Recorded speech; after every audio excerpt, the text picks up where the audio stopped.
Nick Thorpe, Network Director, Global Green and Healthy Hospitals, Healthcare Without Harm. Bonjour Nick. Bonjour.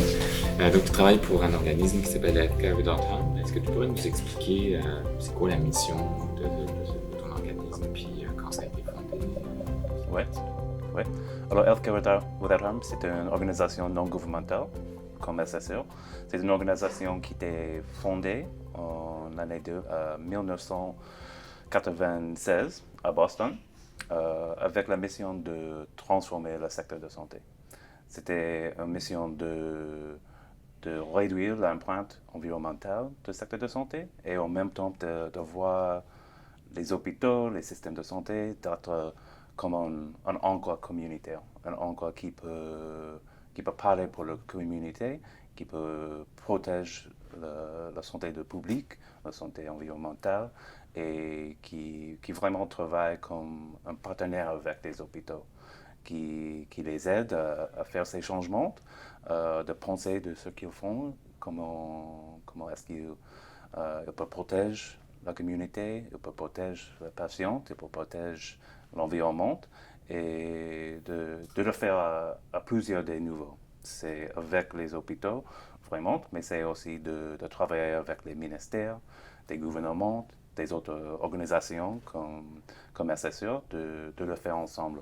Alors nous avons un réseau, mais nous sommes aussi un réseau des organisations qui le font autour du monde. OK. Puis là, tu dis qu'on a été créé en 1996. Est-ce que tu peux nous expliquer un petit peu c'est quoi le type de personne au début qui a démarré ça? SSE, nous, on est issus du réseau de la santé. C'est vraiment des professionnels du réseau de la santé qui l'ont démarré. Est-ce que c'est un peu la même chose avec Healthcare Without Harm?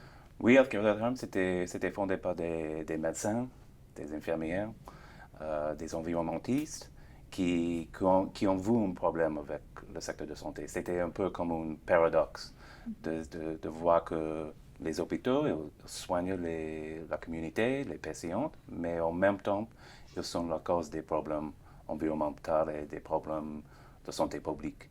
Alors, c'était fondé avec une vue sur l'issue de mercure, l'issue de l'incinération des déchets, mais ça grandit beaucoup. Alors, c'est l'énergie. Comment est-ce que l'énergie que les hôpitaux utilisent, est-ce que ça cause des problèmes avec les changements climatiques? La nourriture, est-ce que c'est bon pour la santé? Est-ce que nous avons des McDo dans les hôpitaux? Ou est-ce que nous avons des légumes et de la nourriture qui est bon pour la communauté? Alors, ça évolue beaucoup, mais c'était fondé sur ces sujets. Mais maintenant, nous avons 10 sujets. C'est comme le transport, les achats, les produits chimiques, l'énergie, la nourriture. Et bien sûr, le changement climatique, ça devient peut-être le défi ou le sujet le plus haut qui contient tous les autres sujets. Okay. Puis là, tu nous as dit ça a été développé aux États-Unis. Là, vous en êtes rendu où? Est-ce que vous êtes un organisme qui travaille juste aux États-Unis ou vous travaillez un peu partout dans le monde? Est-ce que vous avez des bureaux à différents endroits? Comment vous travaillez avec les établissements? C'est une bonne question. Alors, oui, c'était c'était fondé aux États-Unis, mais maintenant nous avons des bureaux en Europe, à Bruxelles. Nous avons un bureau en Asie et aussi nous avons un réseau des partenaires. Alors, ils ne sont pas des bureaux de Healthcare Without Harm, mais ils sont des partenaires stratégiques qui partagent notre mission.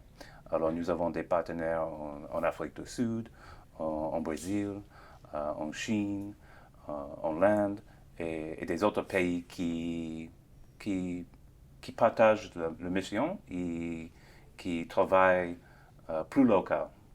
Ils travaillent où nous ne pouvons pas être, mais nous partageons des programmes de recherche et notre travail, vraiment, c'est mondial.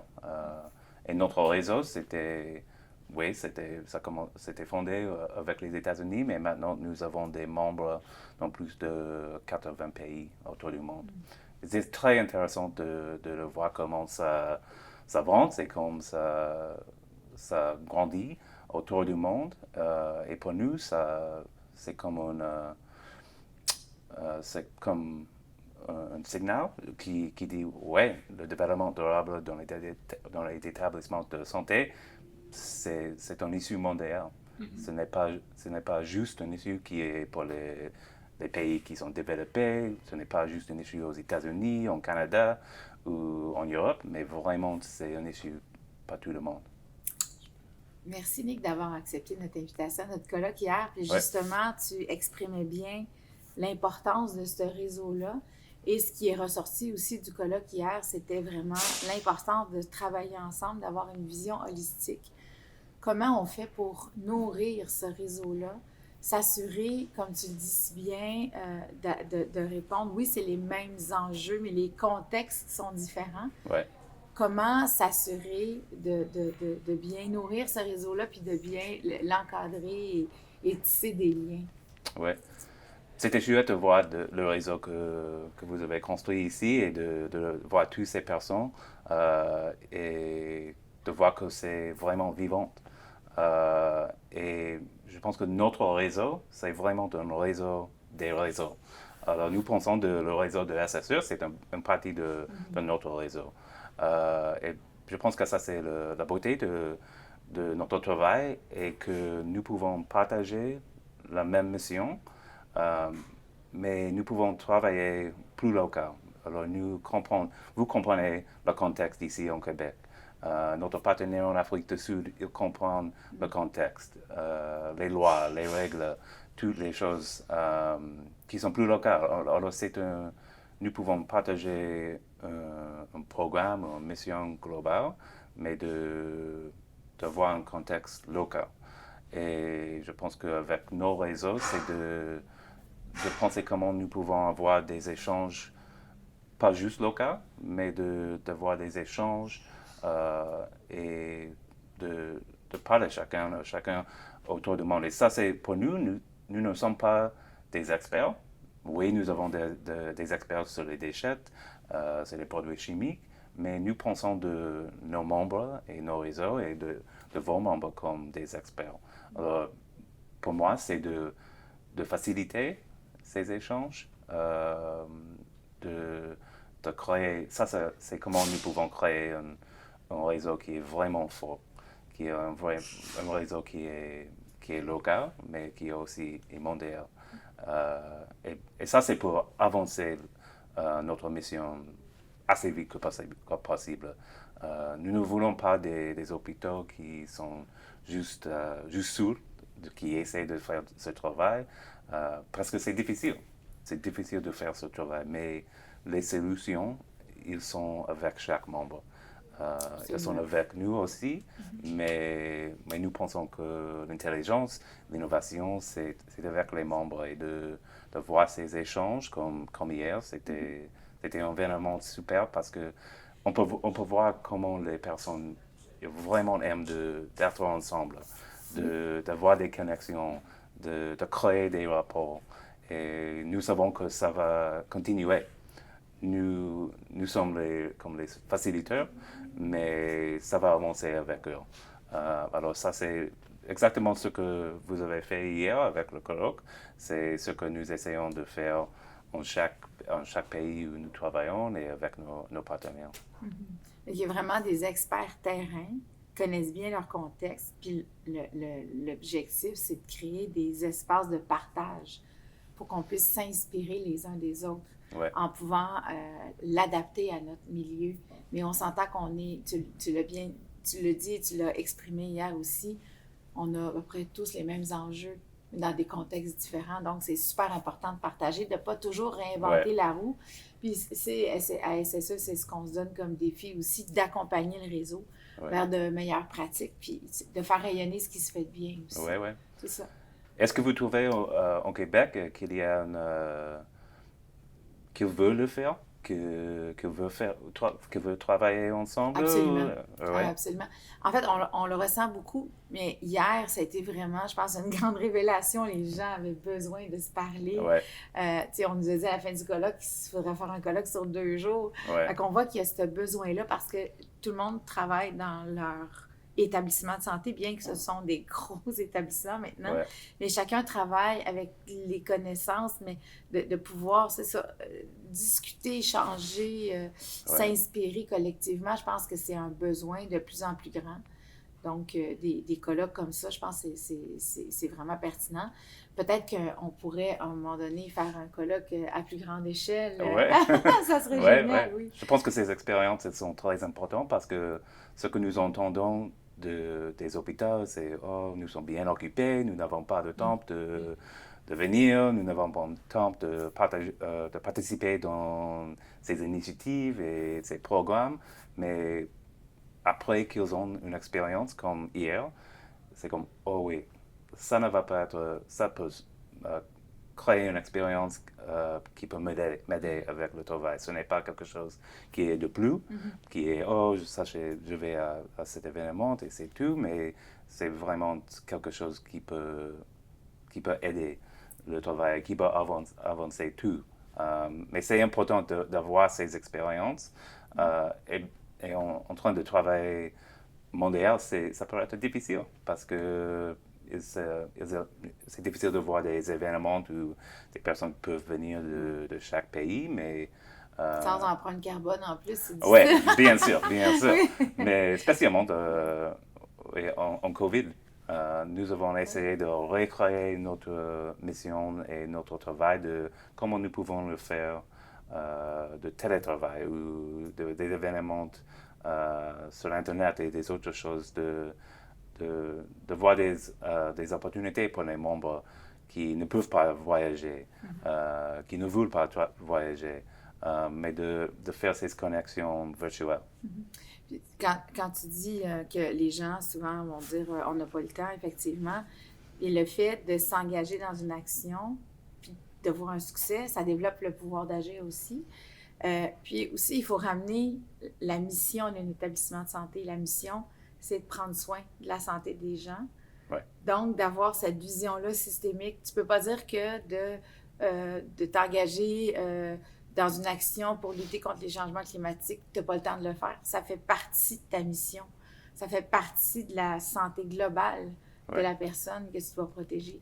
Donc, je pense qu'il faut aussi peut-être changer l'approche aussi pour amener les gens à s'engager dans la lutte au changement climatique. Oui, bien sûr. Et je pense qu'avec le changement climatique, c'est un sujet qui peut nous amener ensemble. C'est un sujet... Rassembleur. Oui, qui, je pense, comme ici en Québec, avec les feux, nous avons des expériences qui disent, waouh, ce n'est pas un issue de l'avenir, c'est un issue de maintenant. Et je pense que dans chaque pays autour du monde, ils ont ces expériences. Et c'est important pour le secteur de santé de voir, oui, nous avons besoin de changer nos pratiques pour réduire notre empreinte, mais aussi nous devons changer nos pratiques d'être là pendant... Ils sont des crises. Ils sont des crises comme les feux, comme les tempêtes et des autres choses. Alors, c'est un issue ce n'est pas un issue comme j'ai dit, pour le futur. C'est un issue pour maintenant et c'est un issue que nous devons commencer à travailler maintenant. C'est difficile parce que nous savons que les hôpitaux et les établissements de santé, ils sont bien occupés ils ont vu nous devons penser de nos patients, comment nous pouvons les soigner. Mais ça, c'est aussi un moyen de les soigner. C'est de travailler sur ces issues. Ce n'est pas dans l'hôpital, mais c'est dans la communauté et dans le pays aussi. Là, c'est sûr qu'on parle de gestion de changement. On travaille avec beaucoup d'établissements. Hier, je l'ai entendu beaucoup lors du colloque. On n'est pas des spécialistes du développement durable, de la santé environnementale, de plein de choses. On connaît notre milieu, mais on a besoin d'être accompagné éventuellement. On a besoin de leadership. Nous, notre expérience à SSE, et puis on le voit un peu ailleurs dans le monde, c'est pas les gouvernements qui sont les leaders dans ces dossiers-là. Les gouvernements sont généralement là pour répondre à des électeurs, puis Ouais. ils essayent de trouver un entre-deux pour y répondre le mieux possible et être réélus. Donc, dans ce contexte-là, ça prend des catalyseurs de changement. Et nous, on voit SSE comme ça. Et je pense que Healthcare Without Harm, c'est ce rôle-là qui joue aussi, donc d'amener les gens à travailler, à envisager peut-être des enjeux qu'ils n'avaient pas envisagés. Ouais. Comment vous travaillez sur cette notion-là de catalyser le changement? Catalyser le changement un peu partout dans le monde, Ouais. directement avec les établissements. C'est quoi votre recette à Healthcare Without Harm pour faire ça? Ouais. Je pense que c'est de travailler sur plusieurs niveaux. Alors, nous travaillons avec des hôpitaux qui vont faire ce travail. Nous avons des ressources, des outils. Nous travaillons avec des experts dans les pays qui peuvent les aider. Nous voulons créer des événements, des opportunités pour qu'ils peuvent venir ensemble, qu'ils peuvent avoir des connexions, qu'ils peuvent travailler ensemble pour résoudre ces issues et ces problèmes. Mais ça peut être difficile. Mais s'il n'y a pas de leadership aux hôpitaux qui dit oui, je veux que vous le faites, ça peut être difficile. Alors c'est comme nous pouvons les éduquer de dire oui, nous savons que c'est difficile, mais ça ne doit pas, on ne doit pas commencer avec des grandes choses. On peut commencer juste par faire des changements. On peut éteindre les lumières, on peut éteindre les ordinateurs. Et ça peut avoir un impact.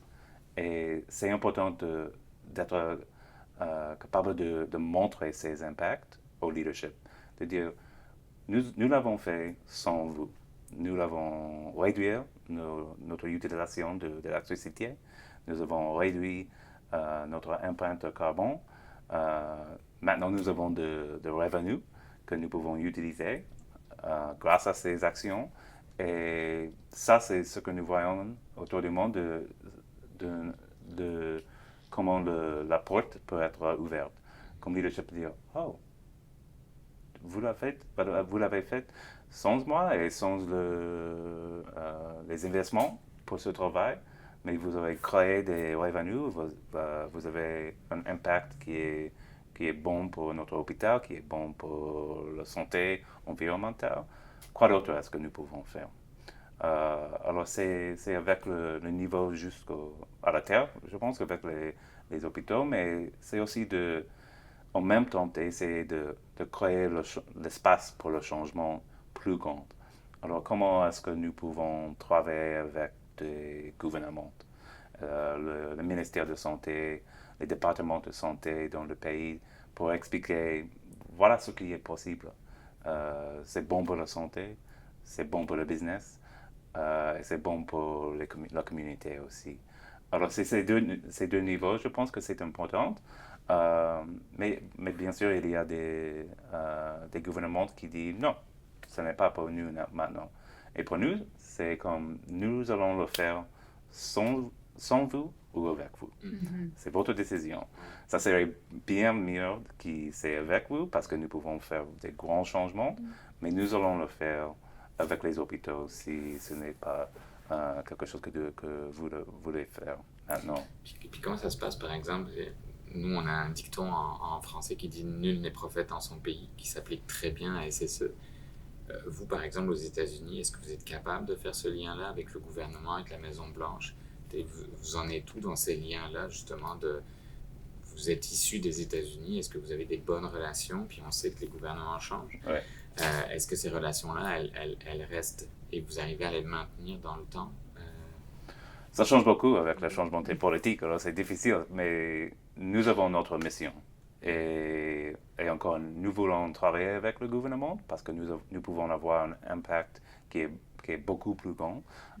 Et maintenant, il y a des initiatives de gouvernement et le département de santé pour engager les établissements de santé de le pousser de faire ce travail. Mais ça peut changer. Et je pense que c'est important d'être agile, de travailler avec les changements de temps et aussi de voir notre corps dans le réseau.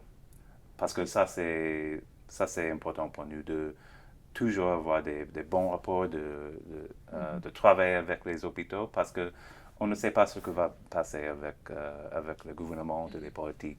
Oui, nous avons une initiative qui est super maintenant, mais peut-être ça ne va pas exister dans 3 ans ou 4 ans. Alors, je pense que tout change très, très vite maintenant, mais oui, c'est important de travailler avec eux, mais aussi d'être capable de travailler sans eux. J'ai une sous-question. Ouais. Aux États-Unis, est-ce que le ministère de la Santé et de l'Environnement travaillent ensemble? Parce qu'ici, on a l'impression qu'ils travaillent en silo. Ouais. Puis on sait que la santé et l'environnement, c'est indissociable. C'est Ouais. difficile d'y arriver, d'avoir cette vision systémique-là. Ça se passe comment aux États-Unis? Oui, ils sont des silos aussi. Ah oui. Et autour du monde, c'est comme ça partout. C'est comme ça. Mais ce que nous faisons à Healthcare.Home, c'est d'essayer d'expliquer que le changement climatique, c'est une issue de la santé. C'est une issue environnementale, vraiment, mais c'est une issue de la santé publique aussi. Et d'essayer de changer le narratif et comment nous parlons de ça, de dire que nous voulons travailler sur ce sujet, d'aider les hôpitaux, d'adresser le changement climatique, mais pour la santé publique. Et c'était quelque chose qui n'est pas un changement facile, mais ça commence. Et ça commence de se passer avec l'OMS, avec NU, et dans les années passées, c'est un changement qui bouge un peu lentement, mais ça arrive maintenant. Et je pense qu'il y a beaucoup des opportunités qui n'existent pas dans les années passées, mais qui vont exister maintenant et dans l'avenir. Alors, c'est une opportunité, je pense, que pour nous, d'entrer ces discussions et d'essayer de créer des changements au niveau mondial. Qui peuvent aider tous nous avec notre travail. Donc, restons positifs et voyons les changements climatiques comme une belle opportunité. Puis, vivement, un ministère de la santé environnementale, ça réglerait beaucoup de problèmes, Ouais. je pense. Et ici, en Québec, c'est le ministère de la Santé commence à penser de ces sujets, le changement climatique et comment est-ce qu'ils peuvent aider les hôpitaux. À quel point c'est intégré, les changements climatiques sont beaucoup dans la cour du ministère de la lutte au changement climatique, de l'environnement, de la faune et des parcs. Donc, j'ose espérer qu'ils se parlent, mais c'est pas notre perception qu'ils travaillent vraiment en étroite collaboration. Ouais, ils ont probablement des enjeux différents. Oui. Alors, c'est juste c'est le leadership à chaque hôpital qui doit être comme, ouais, je reconnais que c'est un problème. Je pense que, on est vraiment dans une notion actuellement, puis j'ai l'impression que c'est un peu peut-être comme ça partout dans le monde, c'est exactement ce que tu disais tout à l'heure. Tu sais, les établissements, le réseau, pas les établissements de santé, le réseau de la santé n'a pas encore fait le lien concret entre la santé et l'environnement et le fait que travailler à réduire l'impact environnemental, c'est travailler à améliorer la santé. Ce lien-là, il n'est pas clairement établi, je pense. Puis partant de là, c'est très difficile d'avoir les bons indicateurs de suivi. Donc on est encore avec des indicateurs très structurels.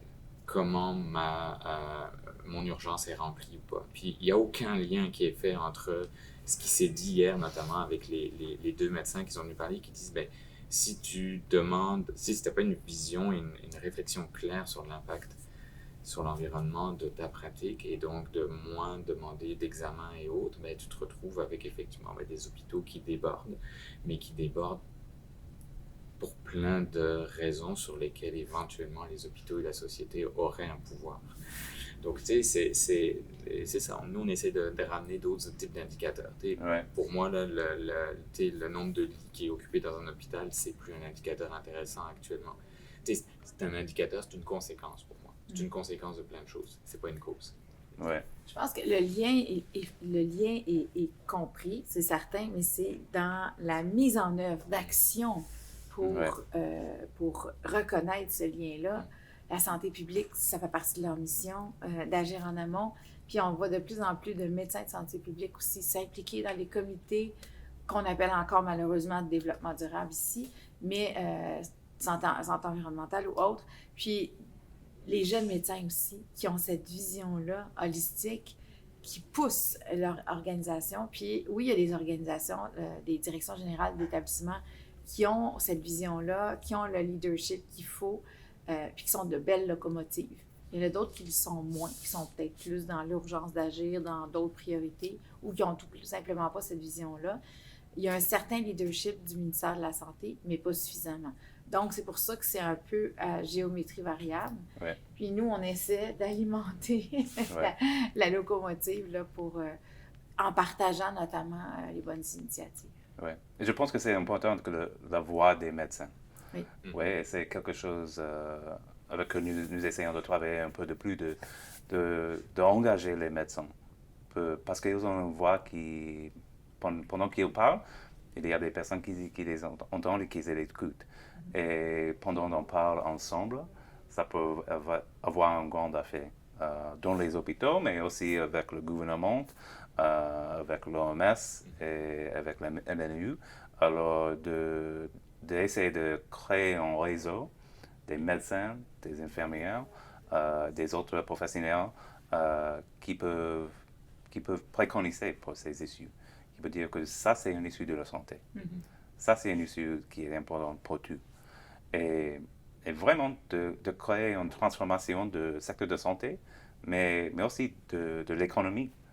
Ça ne va pas être quelque chose que les hôpitaux peuvent résoudre juste comme des hôpitaux. Parce que il y a beaucoup que nous achetons qui est une cause de changement climatique, comme les hôpitaux. Alors, c'est nécessaire de voir un changement avec ces compagnies. Nous devons avoir un changement de l'économie. Nous avons besoin de plus d'énergie renouvelable. Ce n'est pas quelque chose que les hôpitaux peuvent changer, mais les hôpitaux peuvent avoir une voix très, très puissante pour essayer de les changer et de vraiment créer un réseau qui veut le faire. C'est ce qui est en train de se créer ici, je pense, au Québec. Ouais. Vous le voyez ici en Québec avec des médecins et des professionnels qui veulent le faire, qui veulent utiliser le voix. Et pas juste des médecins. En fait, je pense que les médecins veulent le faire, mais dans des comités multidisciplinaires aussi. Ouais. Donc, très représentatifs. Puis c'est ce qu'on prend dans la SSE, des comités représentatifs de toutes les directions pour s'assurer que, ça reflète bien les besoins, les enjeux terrain, et puis qu'on parle d'une seule voix. Donc, on travaille vraiment en cohérence les uns avec les autres. C'est ce qu'on voit de plus en plus. Ouais. Je pense que c'est difficile aussi parce que c'est comme quelque chose qui est plus de le boulot. C'est quelque chose, je n'ai pas le temps de le faire. Comment est-ce que je peux faire? J'ai des patients, je travaille dans l'hôpital. Comment est-ce que je peux faire? Mais pour nous, à Healthcare Without Harm, ça de créer des opportunités qui sont très faciles. De signer des lettres, de montrer leur voix sur une vidéo, quelque chose comme ça. Mais si nous le faisons, c'est comme avec notre réseau. Ça grandit, et puis nous avons 1000 des médecins, des infirmières, des professionnels. Ça, c'est un impact important. C'est un impact aussi de montrer, voilà, c'est autour du monde. Oui. Une grande question. On parle d'engagement, de volonté d'agir, de médecins. Nous, on a un sujet qui nous tient à cœur depuis plusieurs années, c'est de réduire l'exposition aux perturbateurs endocriniens dans le réseau de la santé.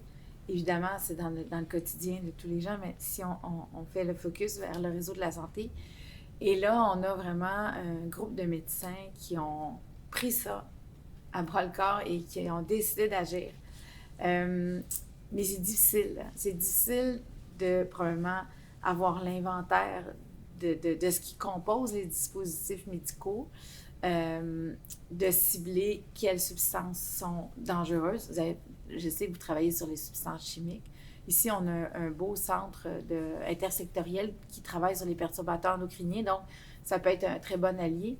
Puis on sait que les dispositifs médicaux qu'on achète au Québec, ben, c'est probablement les mêmes qu'aux États-Unis.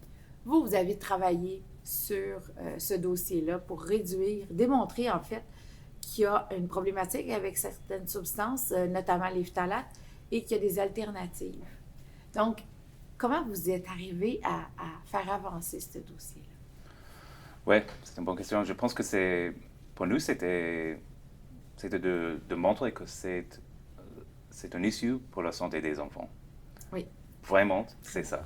Et on ne peut pas parler, on ne peut pas dire, oh, ça m'est égal de la santé des enfants. De commencer avec ça et de voir la recherche. Mais de voir la recherche qu'on peut comprendre, qui n'est pas cachée, et de travailler avec des experts, de montrer, voilà, nous avons un problème. C'est un problème et nous devons protéger la santé de la jeunesse, des enfants. Et nous voulons avoir une discussion. Nous voulons avoir une discussion avec des médecins, avec le leadership des hôpitaux, mais aussi avec les compagnies, pour dire, voilà, nous sommes tous ensemble de reconnaître que c'est un problème et nous voulons innover des solutions ensemble. Ce n'est pas facile, c'est difficile en chaque pays, mais je pense que c'est encore de rouvrir la porte. Okay. Et de commencer à dire, c'est une issue que nous voulons résoudre ensemble. Et de travailler avec la compagnie et dire, voilà, ça c'est cet équipement, le plastique et les autres choses que nous voulons changer. Comment est-ce que nous pouvons changer? Ça va être bon pour la compagnie, oui, ça va être bon pour la santé des enfants, ça va être bon pour les hôpitaux et nous pouvons le faire ensemble. Et vous avez fait ça des études? Ça ne change pas aussi vite que ça, ouais. mais je pense que c'est ça, c'est de créer un réseau sur ce sujet. Okay. Et de montrer ce qui se passe dans des autres pays, oui. En Europe, où ils bougent très très vite sur ces issues de dire que c'est interdit d'utiliser des produits qui ont ces substances chimiques. De montrer des changements et comment c'est passé et ce qui sont les solutions. Parce qu'il y a beaucoup d'expériences autour du monde, c'est juste comme avec notre réseau. Il y a des expériences que nous devons partager et nous voulons montrer le succès et de répliquer dans des autres pays. Alors je pense que c'est de ça, de partager la recherche, de partager les discussions, mais aussi de partager les solutions et le succès. Alors ça peut être répliqué ici en Québec ou au Canada. Et il y a un travail qui est déjà passé. C'est ça. Et vous avez fait des recherches déjà, c'est ça? Ouais. Donc, ils sont disponibles, ces recherches-là? Oui, bien sûr. Okay. Bien sûr. Puis, est-ce que vous avez travaillé aussi sur les alternatives proposées? T'sais, quand on pense au bisphénol A qui a été changé, qui a été remplacé par le bisphénol S ou F qui finalement est pire, on ne veut pas se retrouver avec la même problématique, avec le phtalate de EHP, par exemple. Donc, vous avez travaillé aussi sur l'analyse des alternatives ou pas? Oui, il y a des hôpitaux dans certaines parties du monde qui ont déjà travaillé avec des compagnies pour créer des produits différents. Ah oui. Okay. Ils existent. Okay. Mais je pense que nous pensons de nos réseaux des hôpitaux, mais je pense que c'est important de penser de nous comme un réseau des organisations. Oui. Alors, Healthcare Without Harm, nos partenaires et vraiment SSO, nous sommes tous un réseau qui essaie de travailler sur ces issues et ces problèmes. Alors peut-être c'est quelque chose que nous devons parler de plus, nous devons être plus en discussion avec chacun de comment nous pouvons accomplir la même mission comme des organisations qui ça pourrait être notre objectif pour cette année, par exemple. Oui, bien sûr. Mais c'est ça, c'est vraiment intéressant. Tu vois, hier, on discutait avec des médecins qui nous disaient vous avez un lien avec Santé Canada sur les changements climatiques, mais quand on parle de dossiers comme les perturbateurs endocriniens, différents produits, c'est Santé Canada qui autorise ou pas des produits en vente. Donc, plutôt que de travailler avec les fournisseurs, on devrait travailler avec eux, sauf que, comme tu le mentionnes, ben, on vit dans un monde globalisé. Les fournisseurs sont les mêmes qu'en Europe. L'Europe est en avance par rapport à ces dossiers-là. Je pense que ça serait intéressant de se dire effectivement, est-ce que on va vous laisser jouer aux États-Unis, mais est-ce que FK Real-Time, SSE et différentes autres organisations au Canada pourraient travailler effectivement ensemble à aller interpeller Santé Canada sur ces dossiers-là? Je sais que Santé Canada suit souvent EPA, donc peut-être que le lien devrait être fait avec les deux, mais de se dire, regardez, il y a quelque chose qui se passe en Europe. Le réseau de la santé ici, on a des médecins et autres qui aimeraient beaucoup bouger. Il y a des exemples aux États-Unis d'établissements qui ont bougé sur les sujets, mais ça aiderait énormément si les autorités qui autorisent les produits décidaient juste de mettre des critères différents dans leur, je dirais, les autorisations. C'est ça? Ouais. Je pense que pour cette situation comme ça, c'est une opportunité d'organiser les hôpitaux. De dire que ce n'est pas juste comme nous, comme SSE ou des autres organisations qui veulent faire ces changements, mais ces hôpitaux. Nous avons 100 hôpitaux, nous avons 200, 500 hôpitaux qui ont signé ces lettres, qui ont dit que ça c'est un issue important pour nous, c'est important que nous vous écoutons et de travailler avec nous. Ce n'est pas juste comme ça quelque chose qui est un issue pour une organisation non gouvernementale. C'est un issue qui a le soutien de tous ces hôpitaux, tous ces médecins. Alors c'est important que vous nous écoutez. Absolument. Probablement une dernière question. Là, tu l'as mentionné tout à l'heure, travailler sur différentes thématiques. La Nathalie vient de te parler notamment des perturbateurs endocriniens qui nous intéressent beaucoup. Nous, on essaie d'avoir une vision le plus holistique possible. Si vous, comme organisation, est-ce qu'il y a un sujet particulier qui est plus important que les autres? Puis comment vous travaillez ce sujet-là à l'échelle internationale? Ouais. Je pense que, comme j'ai dit, c'était fondé sur le sujet de substances chimiques, de les déchets. Mais maintenant, bien sûr, c'est le changement climatique. Ça ne devient pas de dire que c'est juste le changement climatique, mais le changement climatique est un sujet qui contient tous les issues. Parce que les achats, ils ont un impact sur les changements climatiques. L'énergie, la nourriture, le transport. Oui, le transport. Toutes ces issues, ils sont des issues de climat. Et des issues de climat, c'est une issue des déchets, de l'énergie.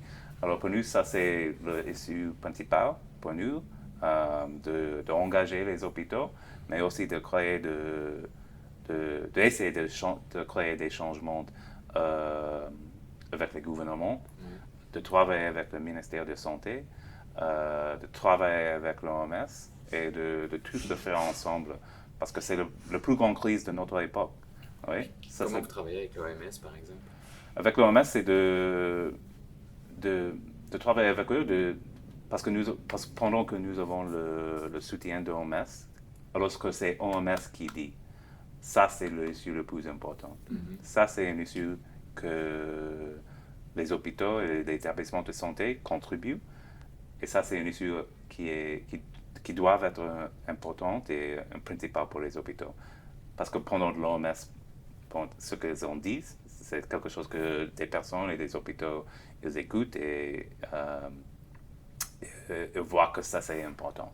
Ça soutient notre mission. Okay. Bien sûr, pendant que nous, au SSE, ils disent voilà, c'est une issue qui est très importante. C'est quelque chose que les hôpitaux ils écoutent, ils disent ok, mais avec le soutien de l'OMS et de l'ANU, ça devient plus fort, notre voix. Et nous voyons vraiment un changement avec ça. Dans l'année passée, ils ont lancé une nouvelle initiative qui s'appelle Attach, qui est focalisée sur les hôpitaux, les établissements de santé et les ministères de santé de commettre à ces actions. Et ça, c'est très nouveau. Ce n'est pas quelque chose que nous avons vu dans les années passées. Alors, il est vraiment un changement que nous voyons, que de voir des organisations comme ça, comme OMS, de travailler ensemble avec nous.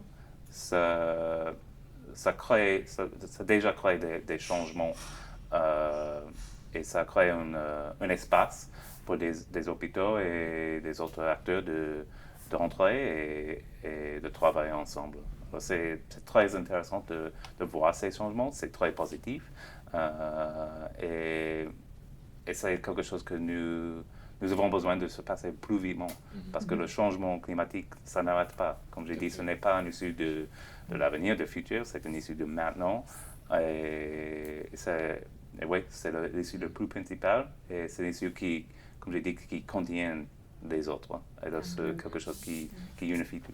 Puis là, donc, tu me dis, bon, ça c'est un exemple de, je dirais, de très haut niveau d'intervention, l'OMS, Ouais. là, c'est difficile de faire plus haut. Mais concrètement, sur le terrain, avec les établissements, vous les engagez comment? Parce que c'est clair qu'on est encore une fois dans la gestion du changement. Ouais. Puis, est-ce que les gens répondent bien à vos demandes? Mais concrètement, qu'est-ce que vous leur offrez pour les aider à s'engager Ouais. là-dedans? Alors, nous avons créé une initiative qui s'appelle le Défi Climat. C'est une initiative pour des hôpitaux qui peuvent commettre à ces issues, qui peuvent dire, ouais, nous reconnaissons que l'issue climatique, c'est quelque chose que les établissements de santé contribuent. Et aussi, il y a une mission que nous devons avoir de le reconnaître et de voir des changements. Et dans cette initiative, nous avons des outils, nous avons des opportunités d'éduquer ces hôpitaux. Nous avons des experts. Nous créons comme un petit réseau dans notre réseau, ce qui est focalisé sur le climat de santé. Parce que nous savons que c'est difficile. Ce n'est pas quelque chose que, oh oui, nous avons résolu ce problème, pas de problème. Ce n'est pas difficile, mais c'est quelque chose que nous devons créer comme une communauté de pratiques dans le réseau. Parce que nous savons qu'il y a des experts déjà dans notre réseau. Il y a des hôpitaux, juste comme ici en Québec, qui ont des expériences. Alors c'est nous comme une organisation qui peut les éduquer, mais aussi nous voulons créer l'espace pour les hôpitaux d'éduquer chacun. Alors, ouais. Et donc, peut-être, tu sais, finalement, je pense que ça ressemble beaucoup votre vision à notre vision, que rien ne ressemble plus à un établissement de santé qu'un autre établissement de santé. Donc, finalement,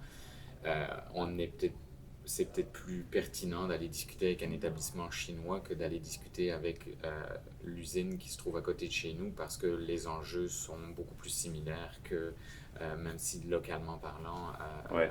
on a, je dirais, cette proximité, là. Un hôpital est plus proche d'un autre hôpital que d'une usine qui construit des autos, par exemple. C'est un peu ça l'idée du réseau de Healthcare.com au final. Oui, bien sûr. Oui, nous reconnaissons que le contexte est différent.